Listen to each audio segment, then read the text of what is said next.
Hello friends, welcome to the L D Bansal classes. और आज हम देखने वाले हैं अपना एक नया लेक्चर। आज हम 10th क्लास का जो हाउ डू ऑर्गेनिज्म रिप्रोडक्शन है उसका ही यूनिट का एक छोटा सा टॉपिक है, इसका नाम है बडिंग। हम आज देखेंगे बडिंग होता क्या है। तो पहली बात तो हम देखेंगे बडिंग के हमें दो मेन एग्जांपल्स मिलते हैं, वो कौन से हैं, हाइड्रा और ईस्ट। अगर हम बात करें बडिंग की, तो जो बडिंग है वो कहाँ पाया जाता है।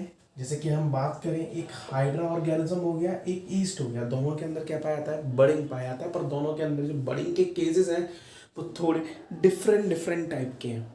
जैसे अगर हम बात करें हाइड्रा के अंदर, तो हाइड्रा हमें पता है एक पेरेंट ऑर्गेनिज्म है।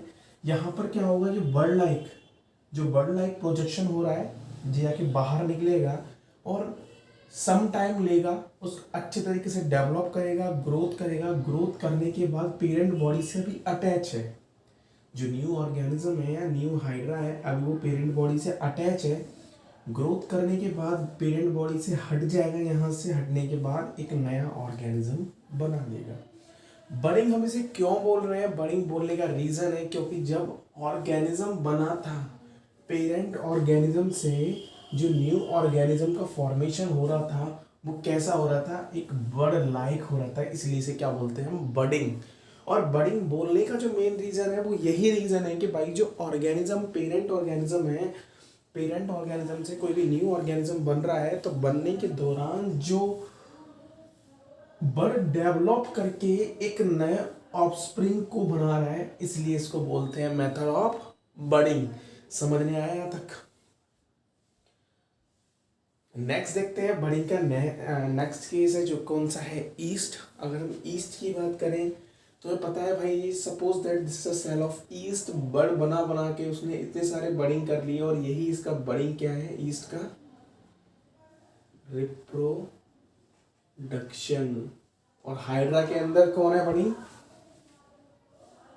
ये क्या है, हाइड्रा के अंदर इसका रिप्रोडक्शन। यहां तक क्लियर हुआ। स्क्रीनशॉट लीजिए फटाफट।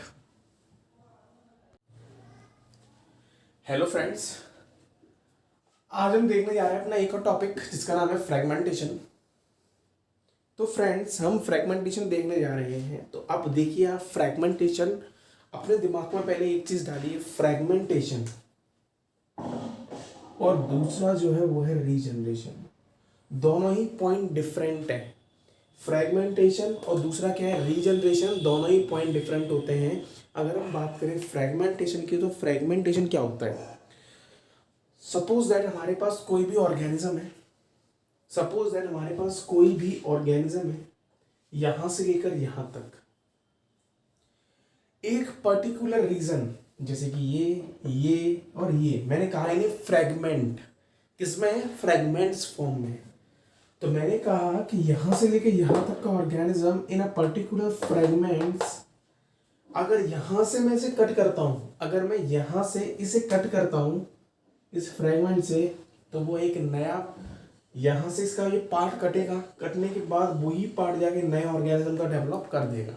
सपोज दैट अगर मैं यहां से ना कट कर कर इसको मैं यहां से कट करता हूं ऑब्लिकली, तो ये ऑर्गेनिज्म, अब जो कटेड पार्ट है ना, अब ये सरवाइव करेगा ना ये सरवाइव करेगा, ऑर्गेनिज्म की ही डाई हो गई। इस वाले केस के अंदर तुम्हारा ऑर्गेनिज्म सरवाइव ही नहीं करेगा और क्या हो जाएगी, अल्टीमेटली डेथ हो जाएगी। यहां तक क्लियर हुआ।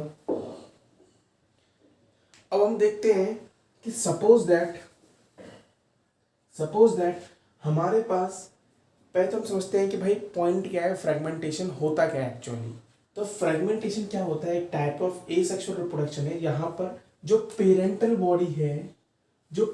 बॉडी है इसे फ्रेगमेंट्स में हम तोड़ देते हैं, एक या एक से भी अधिक फ्रेगमेंट्स में उसे तोड़ देते हैं। तोड़ने के बाद उसके जो बॉडी के ईच फ्रेगमेंट्स हैं, उस बॉडी के जो ईच फ्रेगमेंट्स हैं वो डेवलप कर जाते हैं और एक नए ऑर्गेनिज्म का फॉर्मेशन कर देते हैं।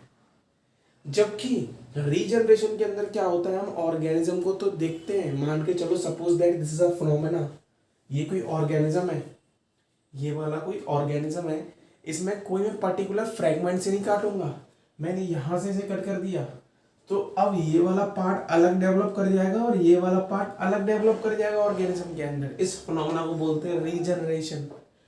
जबकि फ्रेगमेंटेशन में ऐसा पॉसिबल नहीं होता। फ्रेगमेंटेशन में हमें सिर्फ काटना पड़ता है, किसी भी ऑर्गेनिज्म को एक पर्टिकुलर रीजन से ही काटना होता है। उस पर्टिकुलर रीजन को हम क्या कहते हैं?